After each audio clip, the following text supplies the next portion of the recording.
Hi friends, ಇವತ್ತಿನ video ಮೂಲಕ summer special ಆಗಿ ಬೆಣ್ಣೆ ಅಂತ ಮೊಸರನ್ನ ಹಾಗೇನೆ ಈ ಮೊಸರನ್ನ ಜೊತೆಗೆ ಸೈಡ್ ಡಿಶ್ ಆಗಿ ಸಿಂಪಲ್ ಆಗಿ ಬಾಳೆಕಾಯಿ ಫ್ರೈನ ಸಹ ತೋರಿಸ್ಕೊಡ್ತಾ ಇದ್ದೀನಿ. ಇವೆರಡರ ಕಾಂಬಿನೇಷನ್ನಲ್ಲಿ ತಿನ್ನಲಿಕ್ಕೆ ತುಂಬಾ ಚೆನ್ನಾಗಿರುತ್ತೆ, ಮಾಡೋದು ಅಷ್ಟೇ ತುಂಬಾ ಸುಲಭ ಆಗಿರೋದ್ರಿಂದ ಬನ್ನಿ ಇವಾಗ ಲೇಟ್ ಮಾಡ್ದಿರಾ ಮೊಸರನ್ನ ಹಾಗೇನೆ ಬಾಳೆಕಾಯಿ ಫ್ರೈ ಯಾವ ರೀತಿ ಮಾಡೋದು ಅಂತಂದ್ಬಿಟ್ಟು ನೋಡೋಣ. ಮೊದಲು ನಾವಿಲ್ಲಿ ಮೊಸರನ್ನಗೋಸ್ಕರ ರೈಸನ್ನು ರೆಡಿ ಮಾಡ್ಕೋಬೇಕು. ರೈಸ್ ಅಂದರೆ ಏನು, ರೈಸ್ ನೀರು ಹಾಕಿ ಬೇಯಿಸ್ಕೊಳ್ಳೋದು ಆ ರೀತಿ ಆಗಿರೋದಿಲ್ಲ ಮೊಸರನ್ನಾಗೆ. ಸೊ ತೋರಿಸ್ಕೊಡ್ತೀನಿ ನಾನು ಇವಾಗ. ಬೌಲಲ್ಗೆ 1 ಕಪ್ ಆಗುವಷ್ಟು ಅಕ್ಕಿನ ಸೇರಿಸ್ಕೊಂಡು ನೀಟಾಗಿ ವಾಶ್ ಮಾಡಿಬಿಟ್ಟು ನೀರನ್ನು ಹಾಕಿ ಒಂದು 10ರಿಂದ 15 ನಿಮಿಷ ನೆನೆಸ್ಕೋಬೇಕು. ಒಂದು 15 ನಿಮಿಷ ಆದಮೇಲೆ ಅಕ್ಕಿನ ಕುಕ್ಕರಲ್ಲಿಗೆ ತಗೊಂಡು ಯಾವ ಕಪ್ಪಲ್ಲಿ ಅಕ್ಕಿ ತಗೊಂಡಿದ್ದೀರೋ ಅದೇ ಕಪ್ಪಲ್ಲಿ 1 ಕಪ್ ಆಗುವಷ್ಟು ಹಾಲು, 3 ಕಪ್ ಆಗುವಷ್ಟು ನೀರನ್ನು ತಗೊಂಡಿದ್ದೀನಿ. ಸೊ ಈಗ ನೀರು ಹಾಕಿದ್ದಾದ ನಂತರ ನಾನಿವಾಗ 1 ಟೀ ಸ್ಪೂನ್ ಆಗುವಷ್ಟು ತುಪ್ಪ ಬದಲಾಗಿ ನೀವು ಬೆಣ್ಣೆ ತಗೊಂಡ್ರೆ ಇನ್ನೂ ಚೆನ್ನಾಗಿರುತ್ತೆ. ಸೊ ನನಗಿಲ್ಲಿ ಬೆಣ್ಣೆ ಇದ್ದಿರಲಿಲ್ಲ, ಹಾಗಾಗಿ ತುಪ್ಪನ ತಗೊಂಡಿದ್ದೀನಿ. ತುಪ್ಪ ಹಾಕಿದ್ದಾದಮೇಲೆ ಮಿಕ್ಸ್ ಮಾಡಿಕೊಂಡು ಮೀಡಿಯಮ್ ಫ್ಲೇಮ್ನಲ್ಲಿ ಒಂದು 3 ವಿಷಲ್ ಬರೋವರೆಗೂ ಬಿಡಿ. 3 ವಿಷಲ್ ಬಂದಾದಮೇಲೆ ಲಿಡ್ಡನ್ನು ಓಪನ್ ಮಾಡಿಕೊಂಡು ರೈಸನ್ನು ಚೆನ್ನಾಗಿ ಮಿಕ್ಸ್ ಮಾಡ್ಕೊಳ್ಳಿ. ಜೊತೆಗೆ ಸೌಟಲ್ಲಿ ಈ ರೀತಿ ಸ್ವಲ್ಪ ಲೈಟಾಗಿ ಸ್ಮ್ಯಾಶ್ ಮಾಡ್ಕೊಳ್ಳಿ. ಸೊ ಈಗ ನೋಡಿ ಪರ್ಫೆಕ್ಟಾಗಿ ಮೊಸರನ್ನಾಗೆ ಈ ವಿಧಾನದಲ್ಲಿ ರೈಸನ್ನು ರೆಡಿ ಮಾಡ್ಕೋಬೇಕು. ಆವಾಗಲೇ ನಮಗೆ ಮೊಸರನ್ನ ಟೇಸ್ಟ್ ಅನ್ನೋದು ತುಂಬ ಅಂದರೆ ತುಂಬ ಚೆನ್ನಾಗಿರುತ್ತೆ. ಈಗ ಪೂರ್ತಿಯಾಗಿ ತಣ್ಣಗಾಗಲಿಕ್ಕೆ ಬಿಡಿ. ಅಷ್ಟರಲ್ಲಿ ನಾನು ಪ್ಯಾನಲ್ಗೆ 1 ಟೇಬಲ್ ಸ್ಪೂನ್ ಎಣ್ಣೆ, ಅರ್ಧ ಟೀ ಸ್ಪೂನ್ ಸಾಸಿವೆ, ಅರ್ಧ ಟೀ ಸ್ಪೂನ್ ಜೀರಿಗೆ, 1 ಟೀ ಸ್ಪೂನ್ ಕಡಲೆಬೇಳೆ, 1 ಟೀ ಸ್ಪೂನ್ ಉದ್ದಿನ ಬೇಳೆನ ಸಹ ಹಾಕ್ಕೊಂಡು ಲೋ ಫ್ಲೇಮ್ನಲ್ಲಿ ಸ್ವಲ್ಪ ಲೈಟಾಗಿ ಕಡಲೆಬೇಳೆ ಈ ರೀತಿ ಗೋಲ್ಡನ್ ಕಲರ್ ಬಂದಾದಮೇಲೆ 2 ಟೇಬಲ್ ಸ್ಪೂನ್ ಆಗುವಷ್ಟು ಗೋಡಂಬಿ, 1 ಒಣಮೆಣಸಿನ್ಕಾಯಿನ ಮುರಿದ್ಬಿಟ್ಟು ಹಾಕ್ಕೊಂಡಿದ್ದೀನಿ, 2ರಿಂದ 3 ಹಸಿಮೆಣಸಿನ್ಕಾಯಿನ ಸಣ್ಣದಾಗಿ ಕಟ್ ಮಾಡಿಬಿಟ್ಟು ತಗೊಂಡಿದ್ದೀನಿ, ಅರ್ಧ ಇಂಚ್ ಆಗುವಷ್ಟು ತುರಿದಿರ್ತಕ್ಕಂಥ ಶುಂಠಿ, ಕರಿಬೇವು ಹಾಗೇನೆ ಹಿಂಗುನ ಸಹ ಹಾಕ್ಕೊಂಡು ಲೋ ಫ್ಲೇಮ್ನಲ್ಲಿ ಗೋಡಂಬಿ ಲೈಟ್ ಗೋಲ್ಡನ್ ಕಲರ್ ಬರೋವರೆಗೂ ಫ್ರೈ ಮಾಡ್ಕೋಬೇಕು ಅಷ್ಟೇನೆ.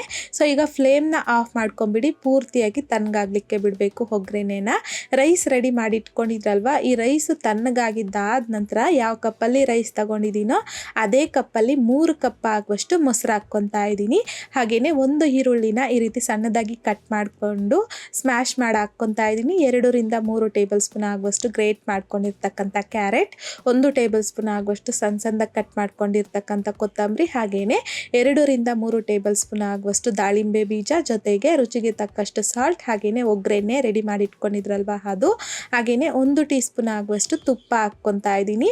ಹಾಕಿದಾದ ನಂತರ ಎಲ್ಲನೂ ಒಂದ್ಸಲ ಈ ರೀತಿ ಚೆನ್ನಾಗಿ ಮಿಕ್ಸ್ ಮಾಡ್ಕೊಳ್ಳಿ. ಇದರಲ್ಲಿ ನೀವು ಬೇಕು ಅಂತಂದರೆ ಇನ್ನೂ ದ್ರಾಕ್ಷಿನ ಸಹ ಕಟ್ ಮಾಡಿಬಿಟ್ಟು ತಗೋಬೋದು. ನಾನು ದ್ರಾಕ್ಷಿ ಹಾಕ್ಕೊತಾ ಇಲ್ಲ. ಈಗ ನೋಡಿ ಸ್ವಲ್ಪ ಗಟ್ಟಿ ಇದೆ ಅಲ್ವಾ ಮೊಸರನ್ನ, ಹಾಗಾಗಿ 1 ಕಪ್ ಆಗುವಷ್ಟು ಹಾಲನ್ನು ಕಾಯಿಸಿ ಹಾಲು ತಣ್ಣಗಾಗಿದ್ದಾದ ನಂತರ ಈ ಮೊಸರನ್ನ ಜೊತೆಯಲ್ಲಿ ಹಾಕಿ ಒಂದ್ಸಲ ಚೆನ್ನಾಗಿ ಮಿಕ್ಸ್ ಮಾಡ್ಕೊಂಬಿಡಿ ಅಷ್ಟೇ. ನೋಡಿ ಇವಾಗ ಮೊಸರನ್ನ ಕನ್ಸಿಸ್ಟೆನ್ಸಿ ಅನ್ನೋದು ಟೋಟಲ್ ಆಗಿ ಈ ವಿಧಾನದಲ್ಲಿ ಇರಬೇಕು. ನೋಡ್ತಿದ್ರೆ ನಿಮಗೂ ತಿನ್ನಬೇಕು ಅಂತ ಅನ್ನಿಸ್ತಿದೆಯಲ್ವಾ ಮೊಸರನ್ನ.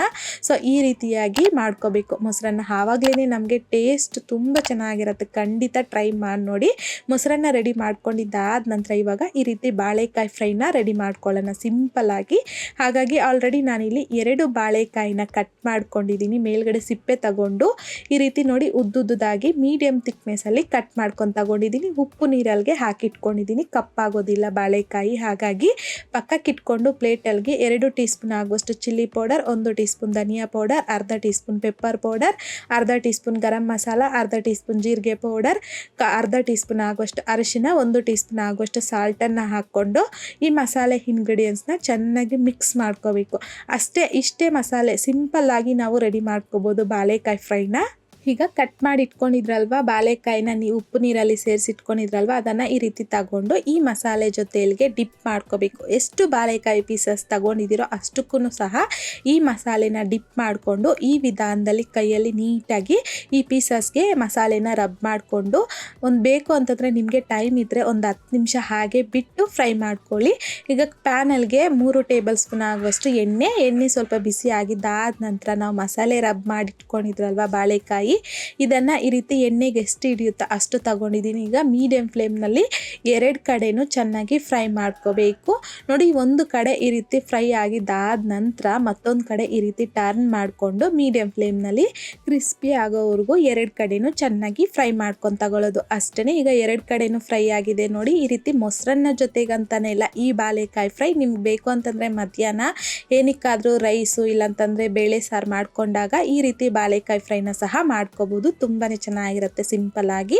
ಈಗ ನೋಡಿ ಈ ರೀತಿ ಮೀಡಿಯಮ್ ಫ್ಲೇಮ್ನಲ್ಲಿ 2 ಕಡೆನೂ ಬಾಳೆಕಾಯಿ ಫ್ರೈ ಮಾಡ್ಕೊಂಡಿದ್ದಾದ ನಂತರ ಉಳಿದಿರ್ತಕ್ಕಂಥ ಪೀಸಸ್ನು ಸಹ ಸೇಮ್ ಅದೇ ರೀತಿಯೇ ಮೀಡಿಯಮ್ ಫ್ಲೇಮ್ನಲ್ಲಿ ಫ್ರೈ ಮಾಡ್ಕೊಂಡು ತಗೊಳ್ಳೋದು. ಈಗ ಬಾಳೆಕಾಯಿ ಫ್ರೈನ ಸಹ ರೆಡಿ ಮಾಡ್ಕೊಂಡ್ರಲ್ವಾ, ಆಲ್ರೆಡಿ ಮೊಸರನ್ನ ಸಹ ರೆಡಿಯಾಗಿದೆ. ಈಗ ಮೊಸರನ್ನ ನಾನು ಸರ್ವ್ ಮಾಡ್ಕೊತಾ ಇದ್ದೀನಿ. ನೋಡಿ ಬೆಣ್ಣೆಯಂತಹ ಮೊಸರನ್ನ ತಿನ್ನಲಿಕ್ಕೆ ತುಂಬ ಟೇಸ್ಟಿಯಾಗಿರುತ್ತೆ. ಈ ವಿಧಾನದಲ್ಲಿ ಈ ಮೊಸರನ್ನ ಜೊತೆಗೆ ಬಾಳೆಕಾಯಿ ಫ್ರೈನ ಸರ್ವ್ ಮಾಡಿಕೊಂಡ್ರೆ ಆಹಾ ಇನ್ನೇನು ಬೇಕು, ತಿಂತಾ ಇದ್ದರೆ ಆ ಮಜಾನೇ ಬೇರೆ ಅಲ್ವಾ. ಸೊ ಹಾಗಾಗಿ ಲೇಟ್ ಮಾಡ್ದಿರ ನೀವು ಸಹ ಈ ವಿಧಾನದಲ್ಲಿ ಮೊಸರನ್ನ ಹಾಗೆಯೇ ಬಾಳೆಕಾಯಿ ಫ್ರೈನ ಟ್ರೈ ಮಾಡಿದ್ದಾದಮೇಲೆ ಟೇಸ್ಟ್ ಯಾವ ರೀತಿ ಇತ್ತು ಅಂತಂದ್ಬಿಟ್ಟು ಮರಿದೇ ನನಗೆ ಕಾಮೆಂಟ್ ಬಾಕ್ಸಲ್ಲಿ ಕಮೆಂಟ್ ಮಾಡಿ, ಲೈಕ್ ಮಾಡಿ, ಶೇರ್ ಮಾಡಿ. ಮತ್ತಷ್ಟು ಈಸಿ ಆ್ಯಂಡ್ ಸಿಂಪಲ್ ಕ್ವಿಕ್ ರೆಸಿಪೀಸ್ಗೋಸ್ಕರ ದಯವಿಟ್ಟು ನೀವಿನ್ನೂ ನಮ್ಮ ಮೇಘಶ್ರೀಸ್ ಕಿಚನ್ ಚಾನಲ್ನ ಸಬ್ಸ್ಕ್ರೈಬ್ ಮಾಡಿಲ್ಲ ಅಂತಂದರೆ ಸಬ್ಸ್ಕ್ರೈಬ್ ಮಾಡಿ.